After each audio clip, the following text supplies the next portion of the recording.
Louis-Étienne Félicité Lysius Salomon, dit Lysius Salomon Jeune, est né le 30 juin 1815 au Caire. Il fut président de la République d'Haïti, puis président à vie d'Haïti du 26 octobre 1879 au 10 août 1888. Donc, Lysius Salomon débute sa carrière au service de Soulouk. Lysius Salomon devient en 1848 secrétaire d'État des Finances sous la présidence de Faustin Soulouk, alors président de la République. Il modernisa les services de l'État, notamment le service postal, et fit adhérer Haïti à l'Union postale universelle. Ambitieux, Salomon devient l'un des proches de Soulouk. Mais le président Soulouk est aussi ambitieux que lui. Celui-ci se proclame rapidement empereur d'Haïti en 1849. En 1849, Soulouk devient l'empereur Faustin d'Haïti. Celui-ci règne comme un despote éclairé. En 1851, Salomon, toujours aux côtés de l'empereur, devient ministre des Finances de l'Empire. En 1852, lors du sacre de l'empereur, Salomon figure près de l'empereur qui reçoit la couronne impériale. Salomon a une grande influence sur l'empereur, mais aussi sur son chancelier Jean-Pierre Damien de Delva. Mais le 15 janvier 1859, l'empereur est renversé puis condamné à l'exil. La plupart de ses ministres quittent également le pays, ayant subi des représailles révolutionnaires. Salomon prend le risque de rester à Haïti. Il se réfugie tout de même près de la frontière entre Haïti et la République dominicaine, mais il tombe rapidement sous le coup du décret du président Fabre-Geffrard, daté du 26 septembre 1860, ordonnant le bannissement perpétuel du territoire de la République pour lui et son épouse Nécuside Jean-Louis Nicolas. Et il est en même temps privé de son passeport.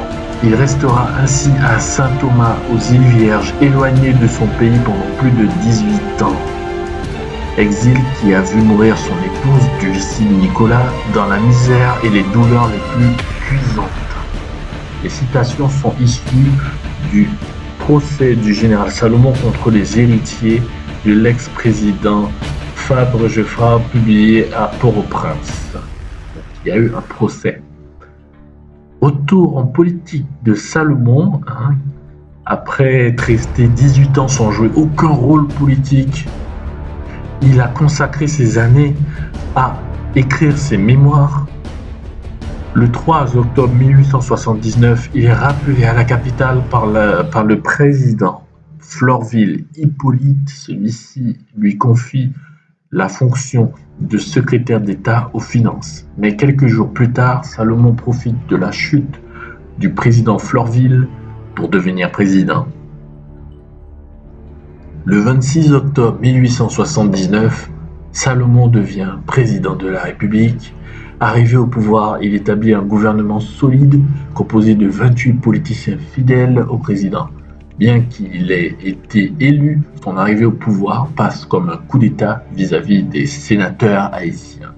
Au pouvoir, Salomon souhaite neutraliser le Sénat qui avait alors beaucoup d'influence sous la République.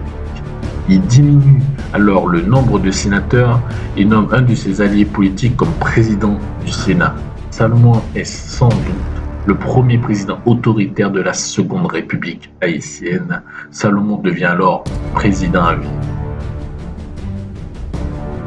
L'ère salomonienne fait référence aux nouveautés culturelles et politiques mises en place sous le mandat de Salomon. C'est sous son mandat qu'Haïti commence les premières négociations avec le royaume d'Hawaï.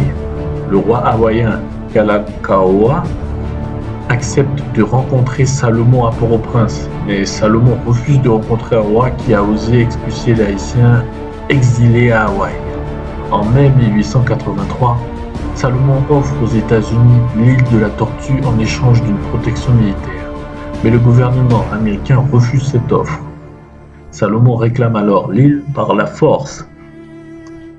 Les Américains présents sur l'île sont massacrés par la force haïtienne qui reprend le contrôle de l'île. Après cela, le gouvernement américain se méfie de Salomon qu'il considère comme un dictateur. C'est également durant son mandat que les premiers opéras haïtiens sont bâtis. Haïti devient un pays moderne tandis que Salomon continue de régner comme un dictateur libéral. La chute. En 1887, les révoltes secouent le pays et Salomon réprime dans le sang les révoltes. Il se fait alors proclamer président à vie, mais sa proclamation n'est pas reconnue par les sénateurs qui s'opposent à Salomon pour mettre fin à son régime autoritaire.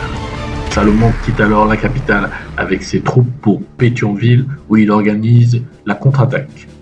À Pétionville, les troupes de Salomon se rendent. Salomon est obligé de fuir vers Cuba puis vers l'Europe.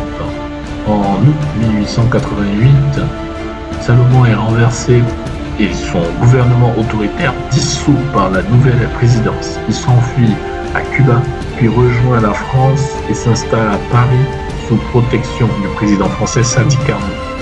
Le vieux Salomon s'éteint 2 mois plus tard, le 19 octobre 1888. Il est enterré au cimetière de Passy. Ministre des Finances vers 1848, Salomon épouse Dulcie Nicolas avec laquelle il n'a pas d'enfant et qui décédera lors du bannissement du couple décrété par Fabre-Geffrard à Saint-Thomas. Le 6 octobre 1872, il épouse à Kingston, Jamaïque, Florentine Félicité Potiez, avec laquelle il a une fille, Gertrude Florentine Félicité Ida, qui deviendra femme de lettres, romancière et poète, l'une des plus importantes femmes écrivaines d'Haïti, connue sous le nom d'Ida Faubert.